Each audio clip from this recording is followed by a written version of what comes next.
वासनाद्वासुदेवस्य वासितं भुवनत्रयं सर्वभूताधिवासोऽसि वासुदेव नमोऽस्तुते। शङ्करं शङ्कराचार्यं केशवं बादरायणं सूत्रभाष्यकृतो वन्दे भगवन्तौ पुनः पुनः। ईश्वरो गुरुरात्मेति मूर्तिभेदविभागिने व्योमवद्व्याप्तदेहाय दक्षिणामूर्तये नमः।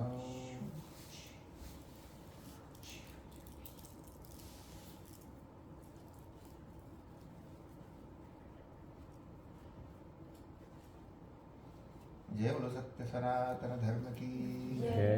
ओंकारेश्वर महादेव की जय। बुधभावन भगवान श्री काशी विश्वनाथ की जय। श्री रामचंद्र भगवान की जय। पवन सुत हनुमान की जय। ओम नमः पार्वती पतये हर हर हर महादेव। भगवान की बड़ी कृपा हुई कि आज एक बार फिर सत्येंद्र जी के दरबार में कुछ अपने शास्त्रों की चर्चा करने के लिए आज सब इकट्ठे हुए। पिछला जो कार्यक्रम था साल हो गए, 1 साल की। अच्छा जी, एक सूचना और है, अपन मोबाइल का मुंह बंद कर दो। अभी एक कर दीजिए, बीच में मौका है।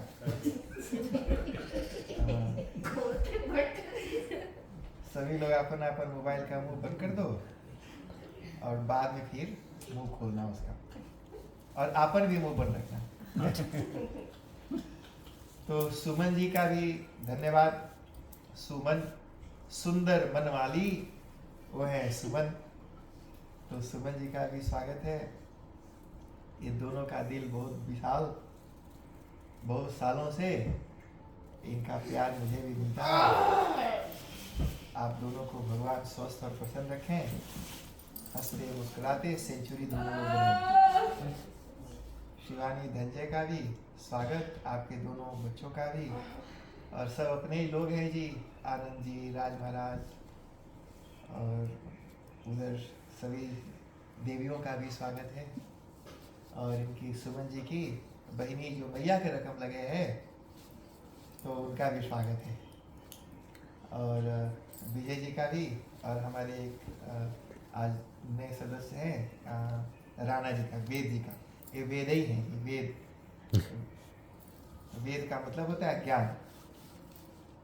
तो वेति अनेनेति वेदः प्रत्यक्षेणानुविद्या वा यस्तु उपायो न विद्यते तम विदन्ति वेदेन तस्मात् वेदस्य वेदता। जो चीजें प्रत्यक्ष मन आँख नाक कान से पता नहीं चलता, ऐसी चीजों को जो बताता है उसको वेद कहते हैं। वेद माने जो हमारी सेंसेज से परे जो चीजें हैं उनको बताने का काम करने वाला जो है वो वेद। तो आप सबका स्वागत करता हूँ जी, सत्येंद्र जी और सुमन जी की तरफ से। और उसके बाद आज जिस विषय पर बात करने के लिए हम सब इकट्ठे हुए हैं वो है पितृपक्ष। तो 2-4 बातें हम पितृपक्ष के बारे में जानने और समझने की कोशिश करेंगे। आपके साथ साथ मैं भी समझूंगा, आप भी समझिए। तो पक्ष हमारे यहाँ आपने सुना होगा, महाभारत का युद्ध हुआ तो वहाँ 2 पक्ष थे, पांडव पक्ष और कौरव पक्ष। सुना है ना? राम पक्ष और रावण पक्ष। माने जो रावण के तरफ है वो रावण के पक्ष में है, और जो राम के तरफ है वो राम के पक्ष में है। जो पांडवों के तरफ है वो पांडव के पक्ष में है, और जो कौरवों के तरफ है वो कौरव के पक्ष में है। ठीक है जी? तो पक्ष समझ में आ रहा है ना सबको? तो उसी तरह से पितृपक्ष माने पितरों के पक्ष में है। तो कौन है जी पितरों के पक्ष में? तो कहा भगवान सूर्य। तो द अर्थ मूव्स, धरती घूमती है, परिक्रमा करती है सूर्य की। तो धरती से दूर चंद्रमा और चंद्रमा से दूर सूरज। ऐसे ना जो आकाश में अंतरिक्ष में जब आप ग्रहों का पोजीशन देखेंगे तो ऐसे ही है, धरती है, सूरज और धरती के बीच में चंद्रमा है, और चंद्रमा और सूरज के बीच में एक और ग्रह है जी, प्लेनेट। ग्रह माने प्लेनेट, मून एक प्लेनेट है, मार्स एक प्लेनेट है, वैसे एक और प्लेनेट है, उसको बोलते हैं पितृ प्लेनेट, पितृलोक। नाम सुना है? लोक माने जी जैसे धरती, पृथ्वी लोक कहते हैं। पृथ्वी एक प्लेनेट है, इसी को हम संस्कृत में कहते हैं धरती लोक, बोलते हैं ना जी, धरती लोक। मून एक प्लेनेट है, उसको बोलते हैं चंद्रलोक। सूर्य एक प्लेनेट है, बोलते हैं सूर्य लोक। पितृ एक प्लेनेट है, बोलते हैं पितृलोक। सबको समझ में आ रहा है? तो पृथ्वी, चंद्रमा, पितृलोक और फिर सूर्य, माने सूर्य और चंद्र के बीच में वो प्लेनेट है, पितृ प्लेनेट। तो जब धरती घूमते घूमते एक सीध में, माने एक सीध में आ जाए वो सूरज और पितृ पक्ष, पितृ माने पितृ प्लेनेट जहां पर है, पितृ, इसको हमारे यहाँ ज्योतिष शास्त्र ने बताया कुल 12 राशियां, मेष, वृष, मिथुन, कर्क, सिंह, कन्या, तुला, वृश्चिक, धनु, मकर, कुंभ, मीन। जो 6वें नंबर की राशि है वो कन्या, मेष, वृष, मिथुन, कर्क, सिंह, कन्या। तो जब भगवान सूर्य कन्या लग्न पर आते हैं तो पितृपक्ष होता है। वहाँ हरियाणा में उसको कणागत भी लोग बोलते हैं, पंजाब में भी अलग अलग कणागत, पितृपक्ष का एक नाम है कणागत। कणागत माने कन्या में, कन्यागत का ही नाम हो गया कणागत, माने कन्या राशि में भगवान सूर्य के आने का नाम कन्यागत, उसी का बदला हुआ रूप कणागत, कणागत बोलते हैं। यानी भगवान सूर्य कन्या लग्न में जब आ जाते हैं तो इसका मतलब वो पितरों के पक्ष में आ जाते हैं, माने अभी तक देवताओं के पक्ष में थे। आपने सुना होगा उत्तरायण और दक्षिणायन, माने 6 महीना उत्तरायण होता है, 6 महीना दक्षिणायन होता है। तो जब भगवान सूर्य कन्या राशि पर आते हैं तो पितृपक्ष मनाया जाता है। पितृपक्ष मनाने का मतलब होता है कि भगवान सूर्य पितरों के पक्ष में, पितरों के साइड में आ जाते हैं, उनके फेवर में आ जाते हैं। क्यों आते हैं जी? मानो भगवान सूर्य ये बताते हो कि देखो तुम्हें अपने पितरों के लिए भी कुछ करना चाहिए। क्यों करना चाहिए? तो कहा हमारे ऊपर 3 तरह के कर्जा हैं, ऋण।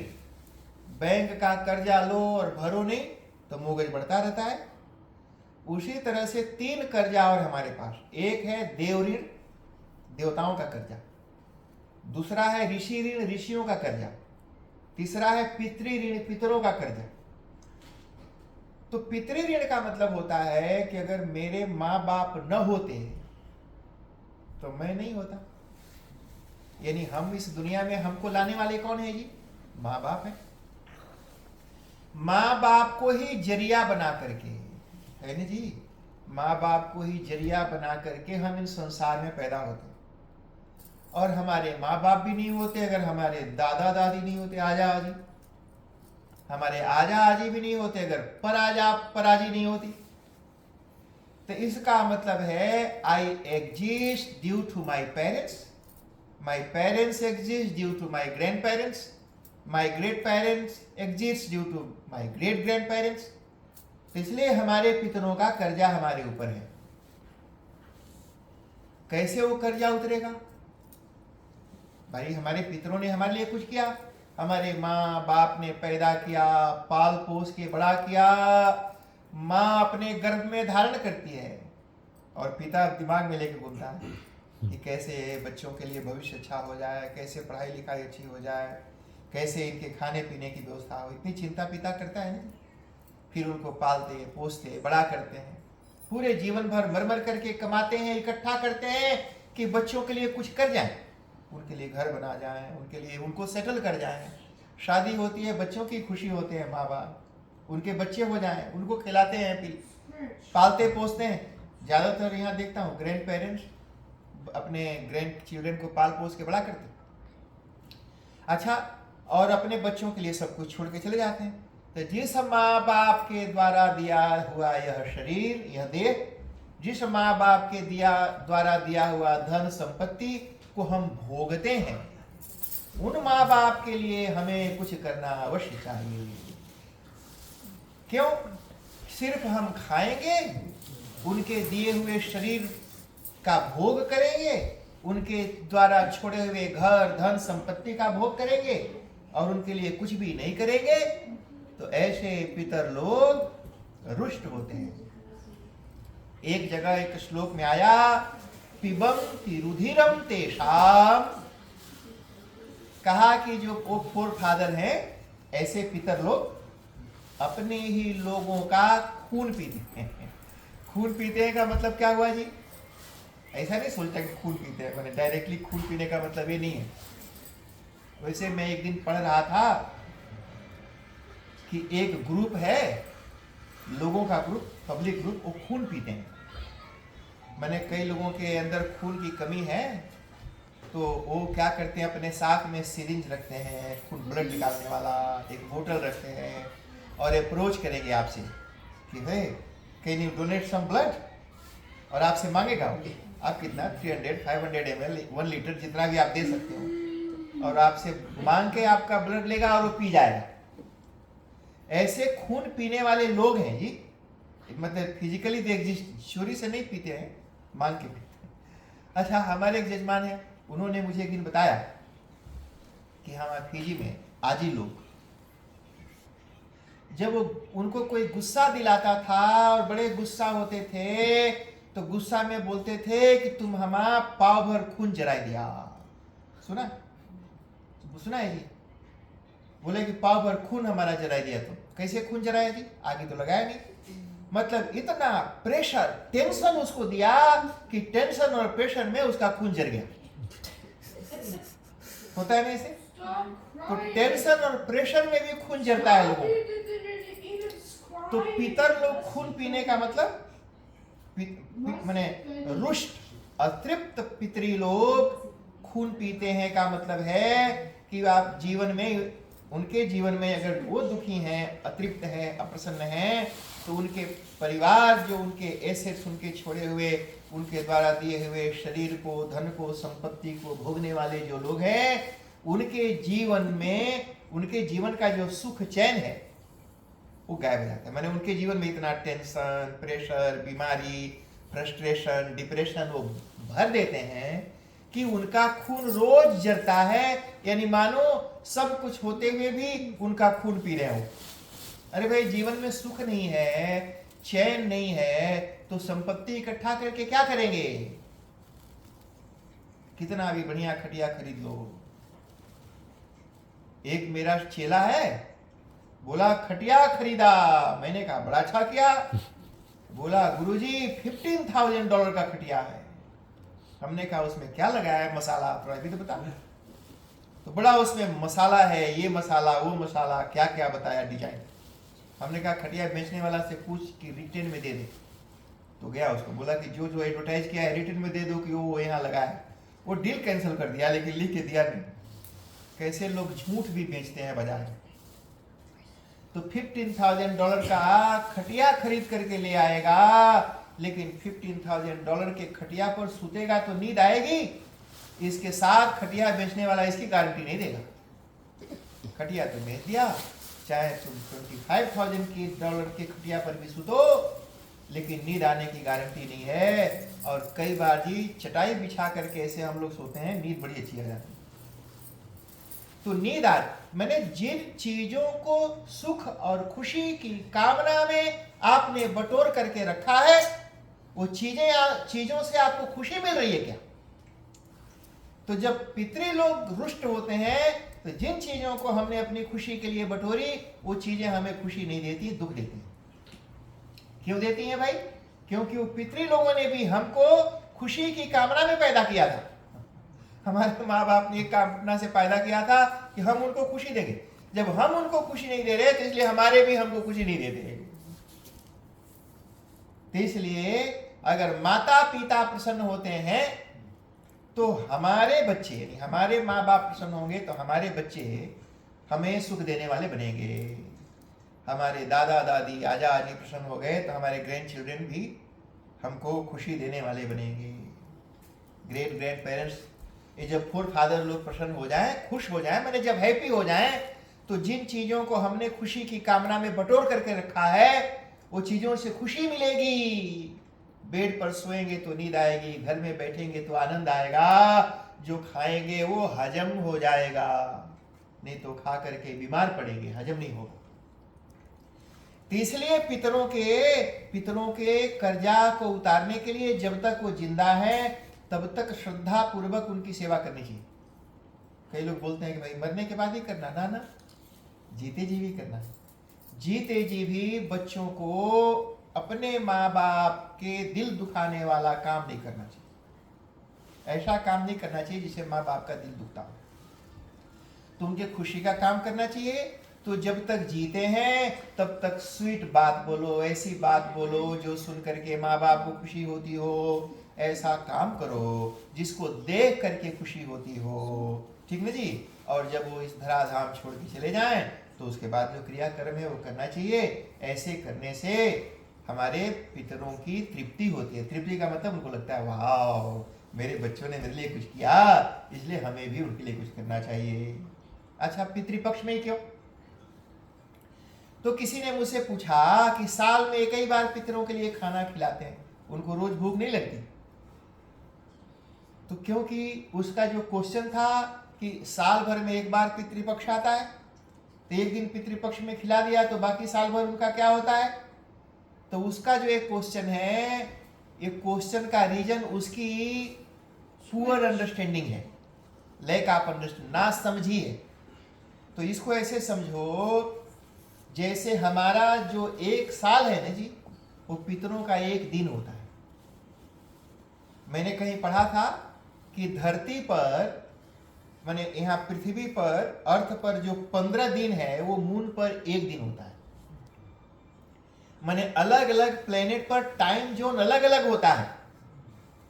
तो जो पितृलोक है जहां पर पितर फोरफादर्स लोग रहते हैं, वहां पर हमारा 6 महीने की रात और 6 महीने का दिन, यानी पूरे 360 दिन का एक अहोरात्र, माने रात दिन मिला के। तो हमारा जब पितृपक्ष आता है ना जी, कन्या राशि में भगवान सूर्य जब आते हैं तो उस समय उनका लंच टाइम होता है, पितृलोक में खाने का टाइम होता है। तो अभी खाएंगे और फिर लंच टाइम हुआ, फिर सो जाएंगे, तो फिर अगले साल लंच टाइम होगा उनका। मतलब उनका टाइम जोन, मतलब 360 डेज इक्वल टू 1 डे। तो उनका ये लंच टाइम होता है पितृपक्ष। इसीलिए पितृपक्ष में वो लंच करने के लिए अपने फोर फादर्स के बगल, अपने जो उनके बच्चे लोग हैं उनके बगल देखते हैं, ऐसे ताकते हैं कि ये कुछ हमारे लिए करेंगे। और कई जगह तो इतना भी बताया है कि वो पितृ लोग आते हैं धरती लोक पर अपने अपने घरों में देखने के लिए। कई लोग बोलते हैं कैसे आते हैं? अच्छा सुनो जी, एक बहुत बड़े शास्त्रार्थ महारथी थे, उनको किसी ने पूछा कि जो चले गए हैं यहाँ से मर करके, वो धरती पर आपके द्वारा दिए हुए खाना को लेने के लिए कैसे आते हैं? तो उन्होंने इसका जवाब दिया, जवाब भी सुन लो, सुनने के लायक है। तो उन्होंने कहा किसी के घर पर गए थे, वो उनके कोई जजमान थे, चेला थे, जो इस सब में बिलीव नहीं करते थे। तो उनकी ग्रैंड मदर मरने वाली थी। उन्होंने कहा कि देखो जब आदमी मरता है तो शरीर में से कोई निकलता है ना जी। इतनी बात तो आप सब मानते हैं ना कि मृत्यु के समय शरीर में से कोई निकल जाता है, ठीक है। तो उन्होंने कहा कि कैमरा लगा के रखो, जैसे यहाँ इन्होंने कैमरा लगाया रिकॉर्ड करने के लिए। बोला वो मरने वाली है, चारों बगल बड़े बड़े कैमरा लगाओ, जब इसके शरीर से वो अम्मा निकलेगी तो रिकॉर्ड करना, निकलते हुए रिकॉर्ड करो कि वो निकलती है, तो रिकॉर्ड होना चाहिए। कोई निकलेगा ये बात तुम मानते हो तो फिर दिखना भी तो चाहिए। खूब कैमरा लगाया जी, भारी भारी कैमरा, लेकिन वो अम्मा निकल गई और कैमरा में रिकॉर्ड नहीं हुआ। तो बोला कि देख भाई, जैसे शरीर से निकल गई और दिखाई नहीं पड़ी, ठीक उसी प्रकार से वही जो शरीर से निकली है आजी, वही आजी तुम्हारे द्वारा दिए हुए श्राद्ध को लेने के लिए आती भी है, पर तुम्हें दिखाई नहीं पड़ती। आंखें से सब कुछ दिखाई पड़ता है जी, सब कुछ तो आंख से नहीं दिखाई पड़ता। अच्छा, आपके अंदर मन है कि नहीं? कोई कह सकता है कि हमारे पास मन नहीं है? हैव यू सीन योर मन? आपने अपने मन को कभी देखा? काला है, गोरा है, नीला है, मोटा है? नहीं देखा ना जी। सबके पास मन है, पर किसी ने अपने मन को नहीं देखा। बोलते हैं मेरा मन बड़ा खराब है, मन बड़ा उदास है, अरे मन बड़ा अनहैप्पी है। तो जो अनहैप्पी मन है वो मनवा को कभी देखा? तो तुम्हारा ही मन तुमने नहीं देखा। अच्छा, मैं आत्मा है ना जी, आत्मा तो मानते हैं सब कि मेरे अंदर आत्मा है, यानी मैं आत्मा, मैं जो बोल रहा है वही आत्मा है। कभी उसको देखा? नहीं देखा। तो हम आंखों से दिखाई नहीं पड़ता है, लेकिन फिर भी होता तो है। ठीक जी। अच्छा सुनो, खुशबू, पिज्जा की खुशबू, भात की खुशबू, कभी देखा? अच्छा, पिज्जा की खुशबू और भात की खुशबू का लुक अलग अलग होता है, दिखाई पड़ेगा जी। अच्छा, ब्रेड का खुशबू, अच्छा रोटी की खुशबू अलग अलग है ना जी। रोटी की खुशबू अलग है, भात का खुशबू अलग है, ब्रेड का खुशबू अलग है, चीज का खुशबू अलग है। लेकिन क्या आप अलग अलग देख सकते हैं आंख से? नहीं देखते। खुशबू नाक से ही दिखाई पड़ता है। उसी तरह से कुछ चीजें नाक से दिखती हैं और कुछ आंख से दिखती हैं। अच्छा, तावा गर्म है, करिया करिया तावा, गरमाया जाता है, बुझाता नहीं, आंख से नहीं पता चलता कि गर्म है, नाक से सूंघ के भी नहीं पता चलेगा जी, कान से सुन के भी। वो जब सटता है हाथ और जब जलता है तब बुझाता है तो गर्म था। तो टच, कुछ चीजों को टच करके देखते हैं, कुछ को आंख से, कुछ को नाक से, कुछ। अच्छा सुनो, मीठा है कि तीता कैसे पता चलता है जी? जब जीभ से सटता है। तो उसी तरह से आत्मा, मन, बुद्धि, चित्त, अहंकार, आत्मा, पितृ, प्लेनेट, लोक, परलोक, स्वर्ग, नरक, ये सारी चीजों को देखने वाला जो दूरबीन है वो है वेद। तम विदंति वेदेन तस्मात् वेदस्य वेदता। वो वेद के थ्रू, वेद का चश्मा पहन करके थ्रू वेद उनको हम देखते हैं, इसलिए वेद को वेद कहा जाता है। तो प्रत्यक्षेणानुमानेन जस्तुपायो न विद्यते, माने अनुमान के द्वारा भी और प्रत्यक्ष के द्वारा भी जो पता नहीं चलता उसको वेद बताता है। ठीक ना जी। तो इसीलिए पितरों के लिए हम करते हैं। अच्छा चलो, अब देखिए, कई लोग बोलते हैं कि भाई ये पितरों के लिए करते हैं, पितरों को प्राप्त होता है नहीं होता है, इसका भी कोई क्या पता होता है नहीं होता है। तो देखो जी, होता है नहीं होता है इसको हम तो निर्णय लेंगे नहीं, ये निर्णय करने वाले कौन है? तो ऋषि लोगों ने कहा कि प्राप्त होता है। देखो जी, हमारा जो कर्म है, कर्म का फल हम जीवन में भोगते हैं, इसमें किसी को तो डाउट नहीं होना चाहिए। हम जैसा कर्म करते हैं वैसा फल हम भोगते हैं। हमारे पितरों के लिए हम अच्छा करेंगे, वह भी एक अच्छा कर्म है। एक बड़ा सुंदर श्लोक है यहाँ पर भी, समम कर्षन्ति पृथिवीं समम शास्त्राण धीयते उन्मज्जन्ति निमज्जन्ति दैवस्यैकस्य लीलया। एक किसान जमीन खोद करके खेती करता है। तो मान लो दो किसान हैं, दोनों ने एक बराबर जमीन जोता, एक समान बीज बोया, खाद पानी दिया, किसी का फसल बहुत अच्छा हो गया और किसी का कुछ हो भी नहीं किया। कोई समर में सिर्फ एक करेला का बिया बो दिया, बिना मन के 100 करेला निकल गया उस पर। और एक ने बढ़िया से करेला बोया, खाद डाला, पानी दिया, रोज ताके देखे, और एक को करेला नहीं निकलता उसमें, तो कुछ तो होगा ना जी। अच्छा देखो, एक ही क्लासरूम में 50 बच्चे पढ़ते हैं, एक टॉप कर जाता है और एक फेल हो जाता है, कुछ तो होगा। एक ही बाप के 5 बच्चे होते हैं, एक सुपर इंटेलिजेंट, एक क्रिमिनल बन जाता है, एक बेवकूफ हो जाता है, एक स्पोर्टमैन बन जाता है, कुछ तो होगा ना जी। तो कहा कि जैसे अलग अलग कर्म, जिसका जैसा प्रारब्ध, एक ही बाप के 4 बच्चे हो तो चारों एक बराबर नहीं होते। तो अपने अपने कर्म का फल भोगने के लिए सब इस संसार में आते हैं और अपना अपना कर्म का फल भोग करके संसार से जाते हैं। हम सब भी जो इस संसार में हैं अपने कर्म का फल भोगने तक यहाँ पर हैं, और अपना कर्म का फल भोगने के बाद हम यहाँ से चले जाएंगे। अच्छा चलो, एक बात तो पक्की है कि हम यहाँ से जाएंगे।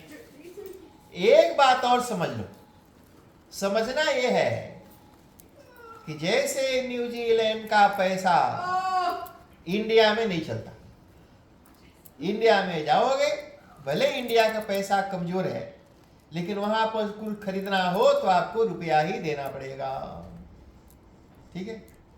और अगर न्यूजीलैंड में कुछ खरीदना हो तो न्यूजीलैंड डॉलर ही देना पड़ेगा, रुपया नहीं दे सकते। भले ही $5 का सामान खरीदो और आप 5000 रुपया दो, नहीं लेगा, बोलेगा नहीं हमको तो डॉलर ही चाहिए, रुपया दे करके नहीं ले सकता। तो जैसे न्यूजीलैंड का पैसा इंडिया में और इंडिया का न्यूजीलैंड में नहीं चलता, वैसे ही इस धरती लोक पर बटोर करके रखी हुई कोई भी चीजें वो परलोक में नहीं चलती। यहां पर जितनी भी रिसोर्सेज हमने इकट्ठा किया उन सबको हम यही यूज कर सकते हैं। फ्लाइट में जाओ, फ्लाइट में बहुत सारी चीजें मिलती है, बढ़िया विंडो सीट मिल गया, आप तभी तक एंजॉय करोगे जब तक फ्लाइट में हो। फ्लाइट से उतरते हुए नहीं कह सकते कि विंडो और सीट दोनों हम घर लेके जाएगा,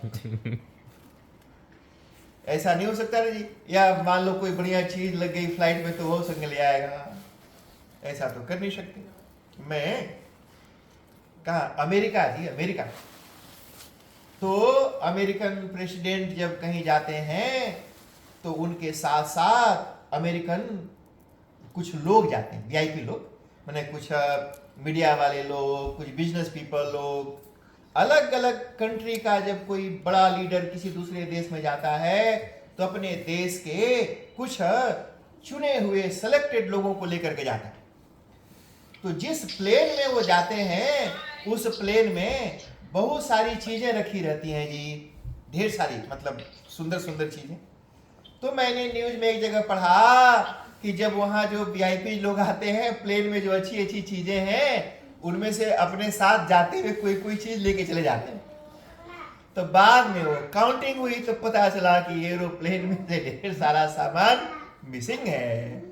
तो मिसिंग है तो जो लोग प्लेन में यात्रा करने वाले थे उनको बताया गया कि देखो प्लेन में यात्रा तो करो, लेकिन प्लेन से उतरते समय यहाँ का कोई सामान अपने साथ लेके मत जाओ। तो देखो जी, तो इस संसार की कोई भी चीज यहां से परलोक में नहीं जा सकती। कोई भी यहाँ की चीज वहां चलती नहीं है। मैंने धरती का सामान मून पर नहीं चलेगा और मून का सामान धरती पर वैलिड नहीं है जी। तो इसलिए वहां जाने के लिए जो वहां चलता है वो कन्वर्ट करके ले जाना पड़ेगा। अगर इंडिया जाते हैं तो डॉलर को रुपया में कन्वर्ट करना पड़ता है, ऑस्ट्रेलिया जाते हैं तो न्यूजीलैंड डॉलर को ऑस्ट्रेलियन डॉलर में कन्वर्ट करना पड़ता है। मैं अमेरिका गया शिकागो कॉन्फ्रेंस में, तो हमको भी यहाँ से न्यूजीलैंड डॉलर को अमेरिकन डॉलर में कन्वर्ट करना पड़ा। मैंने कहा यहाँ भी डॉलर वहाँ भी डॉलर, कहा कि डॉलर डॉलर नहीं अमेरिकन डॉलर। तो अमेरिकन डॉलर कन्वर्ट करके लेके गए यहाँ से, और वो महंगा पड़ता है जी अमेरिकन डॉलर, यहाँ का ढेर पैसा लगता है तो वहाँ कम पड़ता है। तो उसी तरह से जब हम इस दुनिया को छोड़ते हैं और जब यहाँ से जाते हैं तो यहाँ की कोई भी चीज वहाँ वैलिड नहीं है, हमको कन्वर्ट करना पड़ता है। तो कन्वर्ट कैसे करेंगे जी? तो उसके लिए बताया गया दानम, दान करना चाहिए। दान करने से वो चीजें बदल बदल करके वहां पर हमको प्राप्त हो जाती हैं। अच्छा चलो, तो पितृपक्ष के बारे में आपको बताया। अब उन पितरों के लिए करना चाहिए, ये बात हमने बताई। एक चीज और यहां पर बता देना मैं उचित समझता हूं। कोई कोई लोग यह कहते हैं कि पितृपक्ष में देवताओं की पूजा नहीं करना चाहिए। बोलते हैं कि पितृपक्ष में सिर्फ पितरों के लिए करना, देवताओं की पूजा नहीं करते। इसलिए यहां तो कहावत ही है जी कि पितृपक्ष में लोग लोटा उलट के धर देते हैं। तो लोटा उलट के धर देते हैं मतलब वो अर्घ्य भी नहीं देते, भगवान शिव को पानी भी नहीं देते, कोई पूजा पाठ नहीं करते, आरती नहीं करते, भगवान को भोग नहीं लगाते, मैंने कोई पूजा कोई काम नहीं करेंगे, सब उलट के बंद कर दिया। तो कहा कि ऐसा काम नहीं करना चाहिए। पितृपक्ष में पितरों की पूजा तो करना, पर देवताओं की पूजा बंद नहीं करना। देखो जी, हमारे यहाँ शास्त्रों में, शास्त्र मतलब धर्मशास्त्र, धर्मशास्त्र में दो तरह के वाक्य हैं। थोड़ी देर के लिए उधर, थोड़ी देर के लिए आप खिला लो, ते खुटर खुटर करेंगे तो मैं उधर देखा। थोड़ी देर आप अपने साथ है खेलो और फिर बाद में उनको दे देना। अच्छा सुनो, तो हमारे धर्मशास्त्र में दो तरह के वाक्य हैं, एक है विधि वाक्य और एक है निषेध वाक्य। विधि वाक्य का मतलब होता है अफर्मेटिव सेंटेंस, और निषेध वाक्य का मतलब होता है निगेटिव सेंटेंस। मतलब do it and don't do it. तो जैसे ये बताया कि पितृन यजेत, मैंने पितरों की पूजा करना चाहिए, ये बात तो बताया, लेकिन देवान न यजेत ये बात नहीं बताई। अगर कोई काम करना होता है वेद शास्त्रों में तो बताता है कि ये काम करो, और जो नहीं करना है ये भी बताता है कि ये मत करो। मैंने पितृन यजेत, पितरों की पूजा करना चाहिए, ये बात बताया। और क्या नहीं करना चाहिए भी बताया। तो न सुराम पिबेत, दारू नहीं पीना चाहिए, पितृपक्ष में दारू नहीं पीना चाहिए। तो देखो जी, ये मेरा स्टेटमेंट है, सभी जगह फैला दो। देखो कितने लोग हैं जो पितृपक्ष में दारू पीना बंद कर देंगे। न सुराम पिबेत। अच्छा, न जीवम हिंसात, डेड बॉडी नहीं खाना चाहिए। तो है जी, डेड बॉडी नहीं खाना चाहिए। डेड बॉडी माने वही जो माने मुर्गा बकरा वो सब डेड मरा हुआ ही खाते हैं ना, डेड बॉडी है, कोई जिंदा तो खाता नहीं। तो डेड बॉडी नहीं खाना चाहिए। अब कितने लोग हैं जो डेड बॉडी खाना बंद कर देंगे। तो इसी तरह से तो ये काम करना, ये काम नहीं करना। तो जो नहीं करना चाहिए वो तो करते हैं जी, और जो करना चाहिए वो नहीं करते।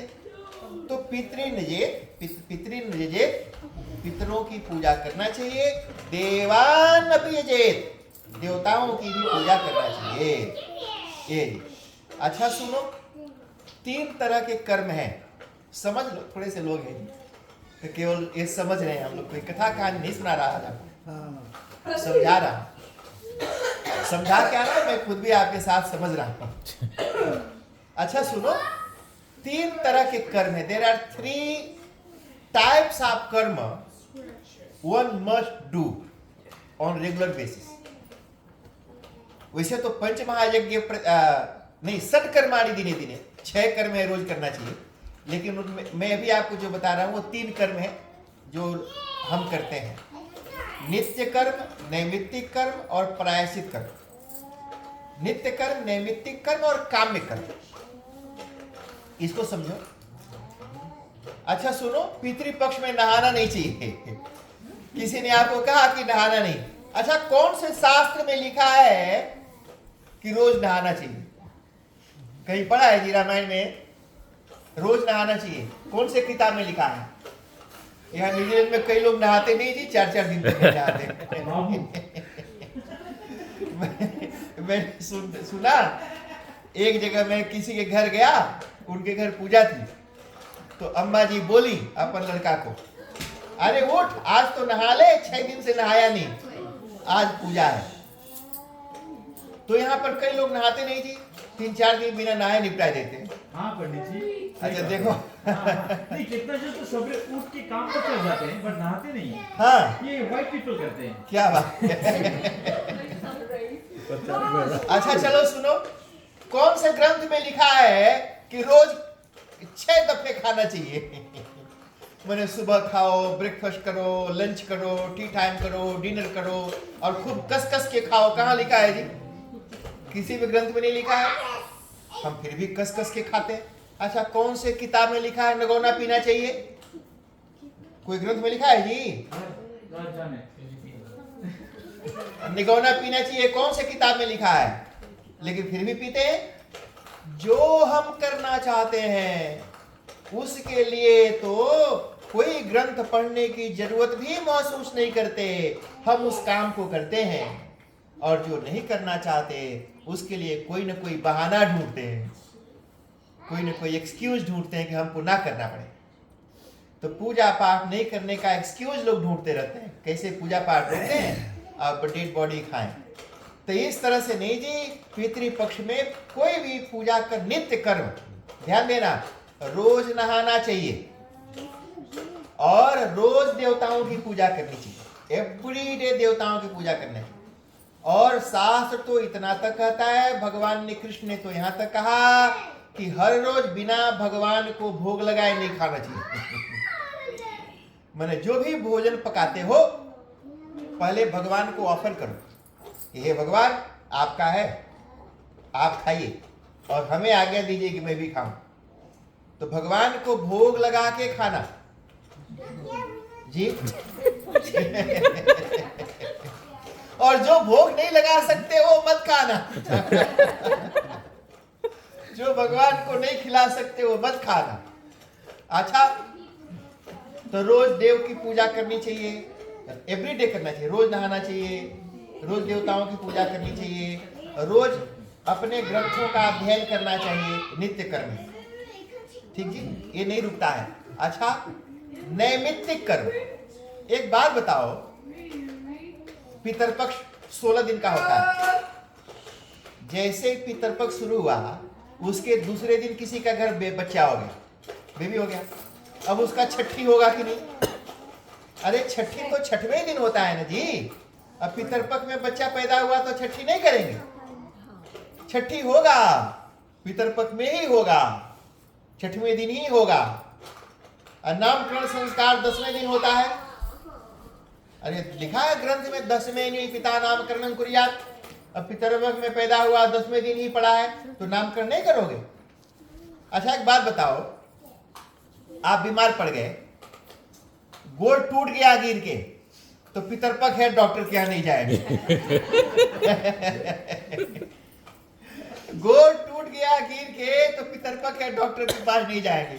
अरे नहीं भैया गोड़ टूटा है तो इसलिए चाहे पितरपक्ष हो, मैंने something has happened so something needs to be done.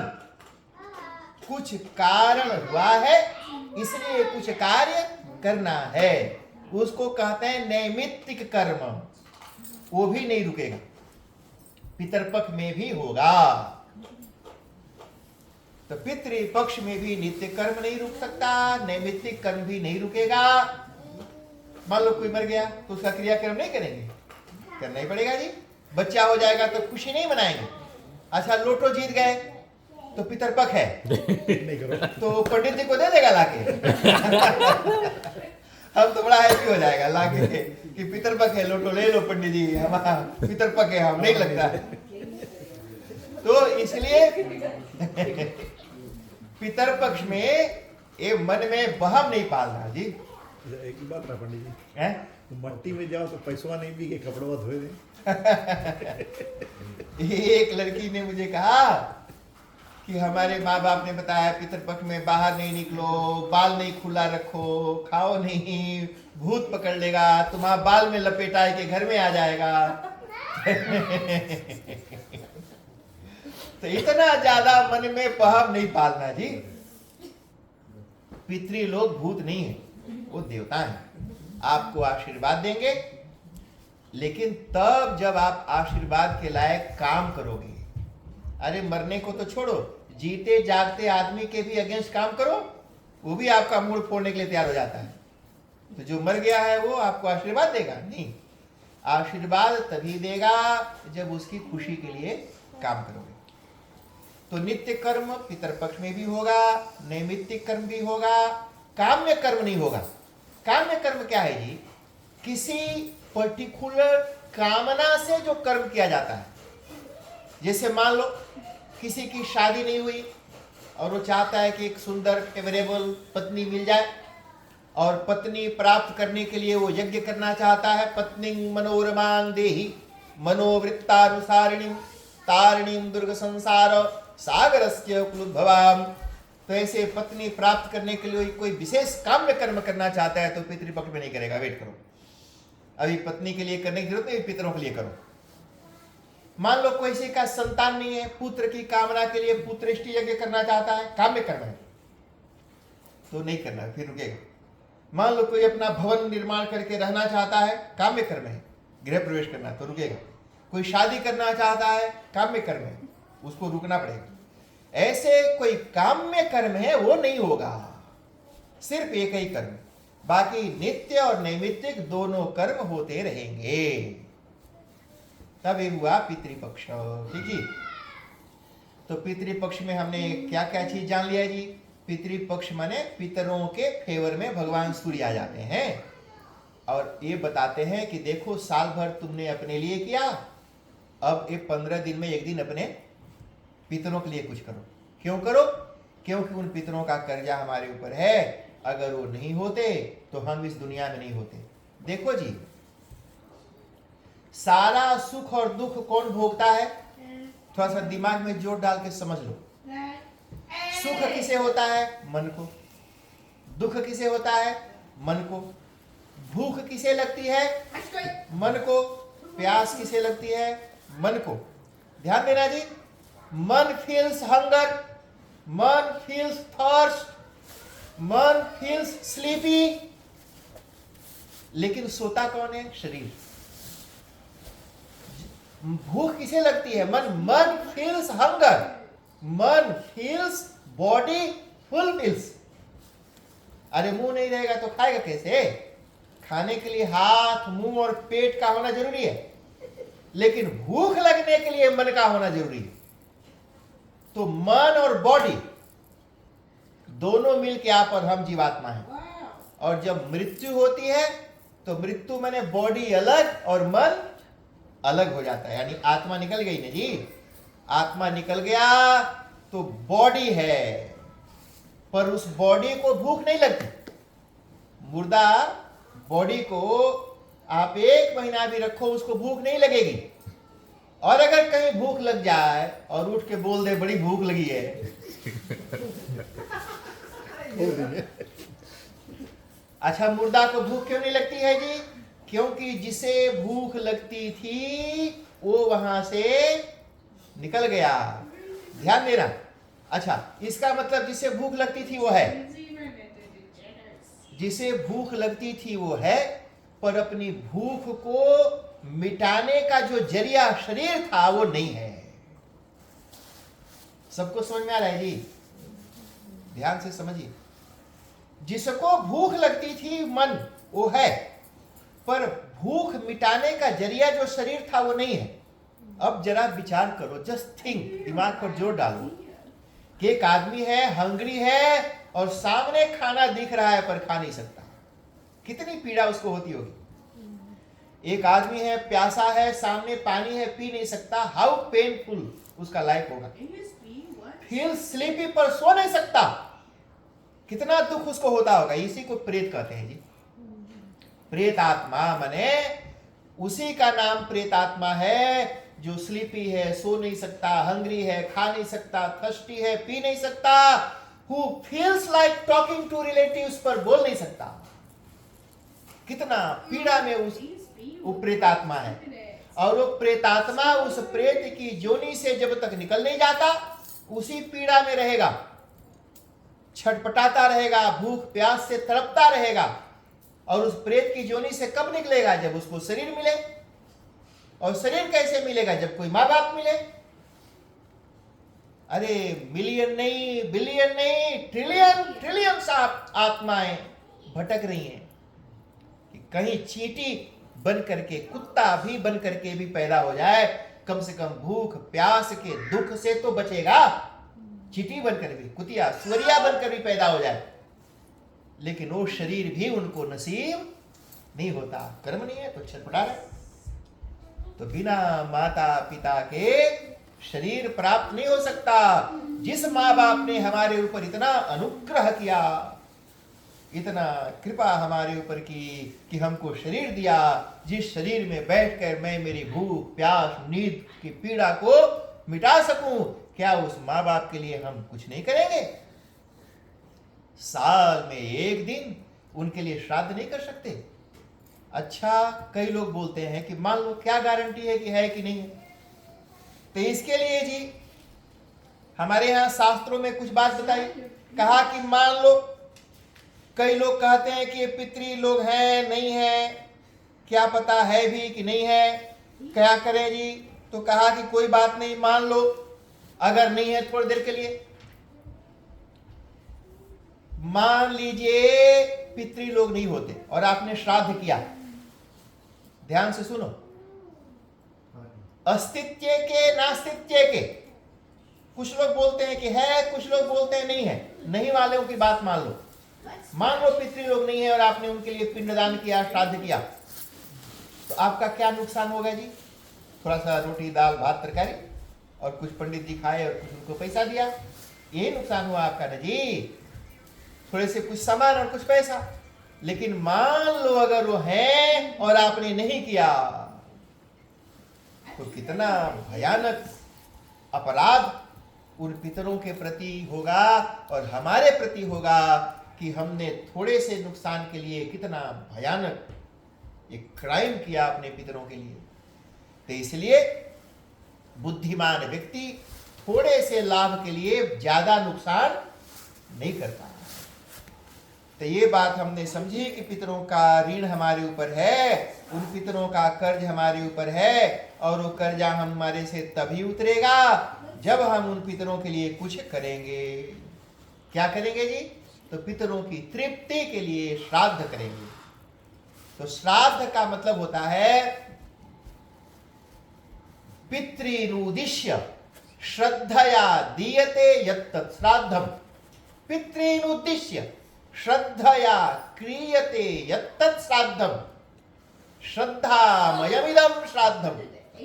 श्रद्धा पूर्वक पितरों के लिए जो दिया जाता है उसको श्राद्ध कहते हैं।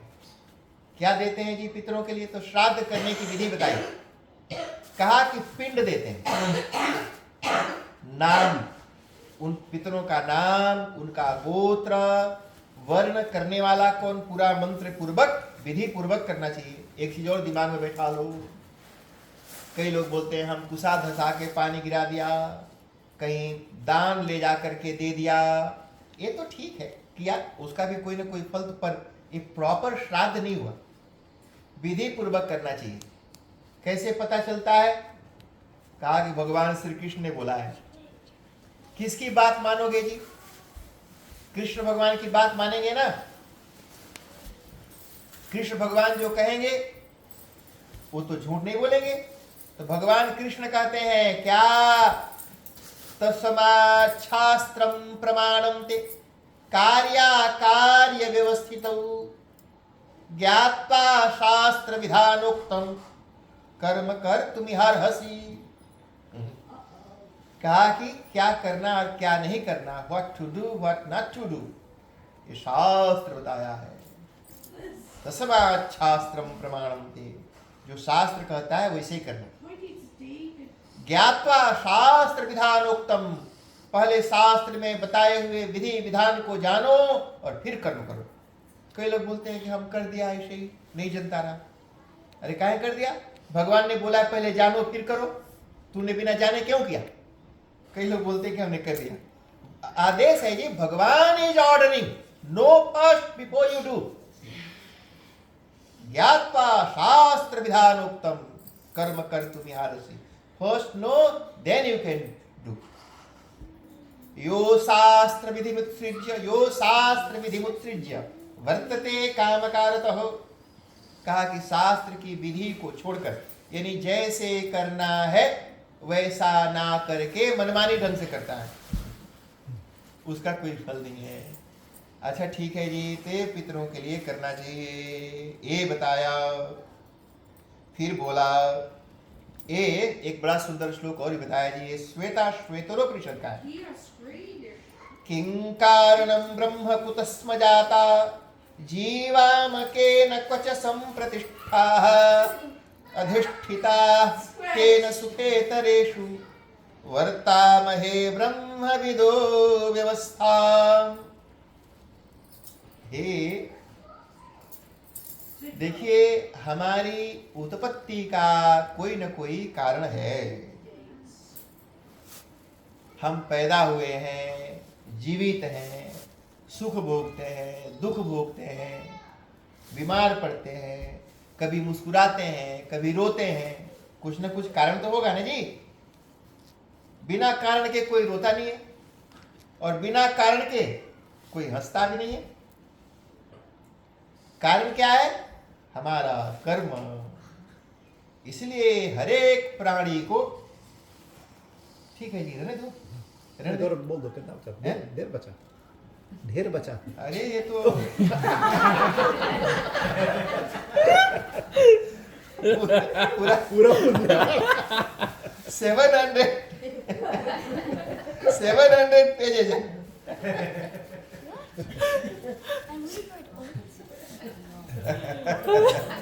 ये तो मैंने आपको 2-4 बात बताई, तो ये तो कहाँ आज पूरा होगा। 700 पे। कुछ पूछना है तो पूछ। Shivani, any question? आनंद जी, हाँ बोलो बोलो देवी। हाँ, एक उसके बगल घुमाओ, क्या कुछ किया, जोर से सुनेंगे। क्वेश्चन बोलो।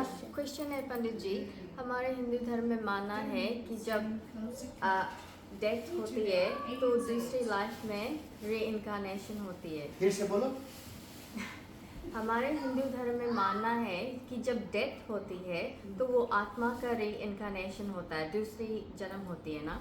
तो जब हम ये पितृ पक्ष में अपने पितरों के लिए पूजा करते हैं, खाना निकालते हैं, दान करते हैं, तो अगर उनका दूसरा जन्म हो गया है तो ये किधर जाता है? उनका दूसरा लाइफ के लिए, और क्या, कैसे? ठीक है, सबको समझ में आया जी। वो बच्ची ये पूछ रही है कि मान लो कोई मरा तो पैदा हो गया कहीं, ये हमारे हिंदू धर्म में है। पर ये आपको किसने बताया कि जो मरा वो पैदा ही हो गया? ये फिक्स नहीं है जी। वैसे तो भगवान श्री कृष्ण ने कहा है कि बहूनि में व्यतीतानि जन्मानि तव चार्जुन तान्यहं वेद्मि सर्वाणि न त्वं वेत्थ परन्तप। जो मरता है उसका जन्म होता है, ठीक है। जातस्यैव ध्रुवं मृत्युः ध्रुवं जन्म मृतस्य च तस्माद् परिहार्येऽर्थे न त्वं शोचितुमर्हसि। ये दोनों श्लोक गीता के हैं।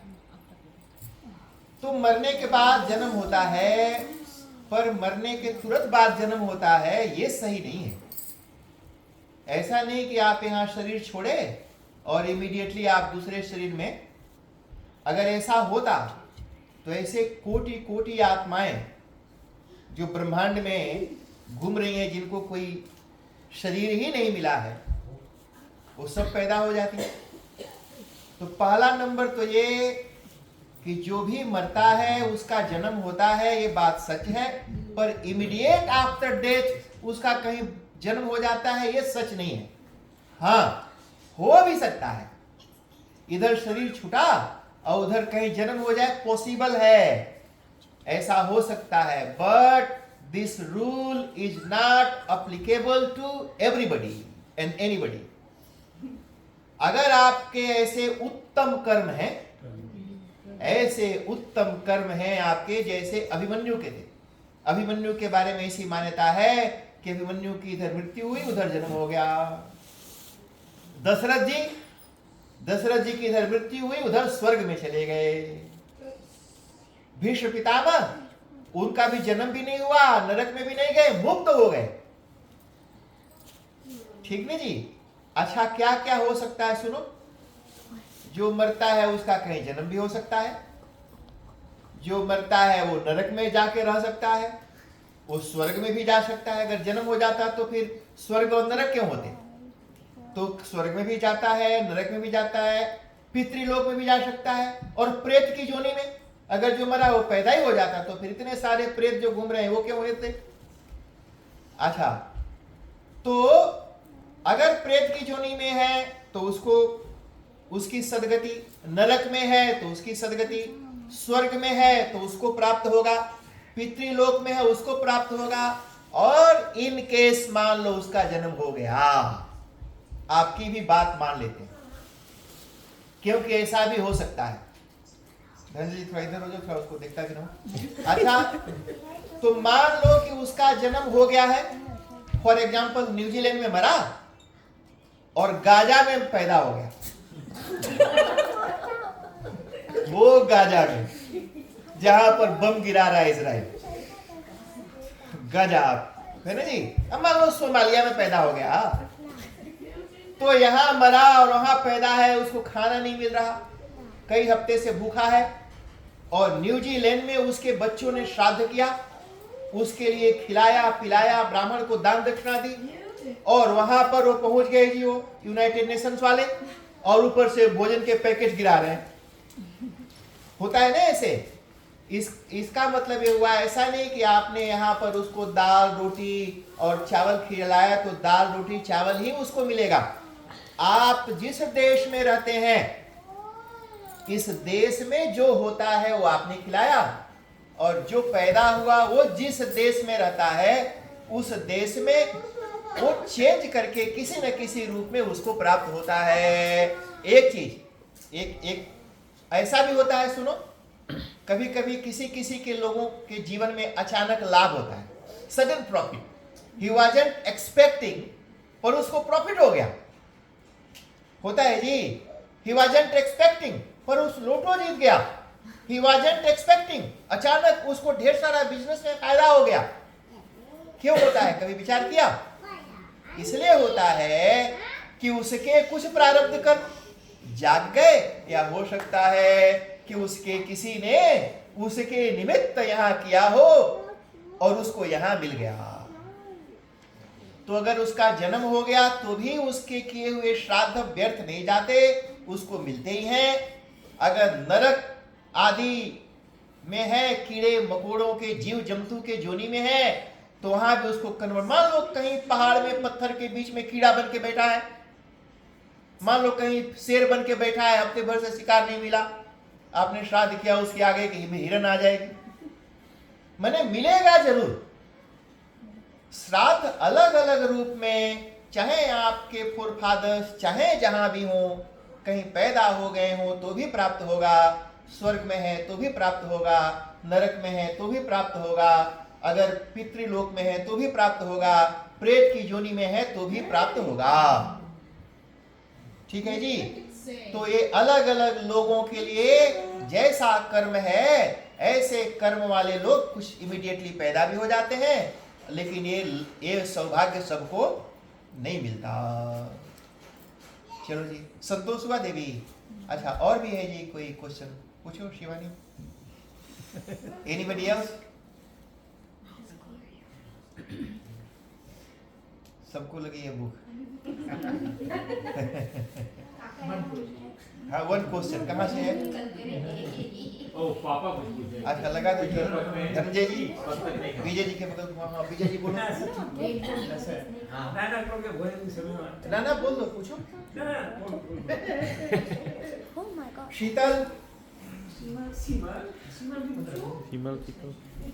सत्येंद्र जी का क्वेश्चन है। शिवानी, अम्मा, पंडित जी, जो दान पुण्य किया जाता है शपथ में, ठीक है जी। अब अम्मा का क्वेश्चन ये है कि जो दान पुण्य करते हैं वो पितरों को मिलता है, पहले श्योर करना चाहती है देने के पहले।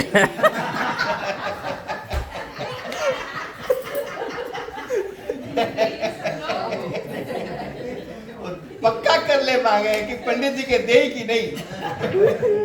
अच्छा सुनो अम्मा जी, आपको एक एविडेंस सुनाता हूं। ये एविडेंस राम जी से जुड़ा हुआ है। कई बार एक बाप के 4 बच्चे होते हैं तो बोलते हैं बड़का भैया करता है, बकिया कुछ नहीं करते। तो राम जी का रामायण पढ़ते हैं, राम जी को देख करके हमको भी सीखना चाहिए। राम जी के 4 भाई करते थे, सब श्राद्ध करते थे और सबको करना चाहिए। 4 हैं तो 4 को करना चाहिए।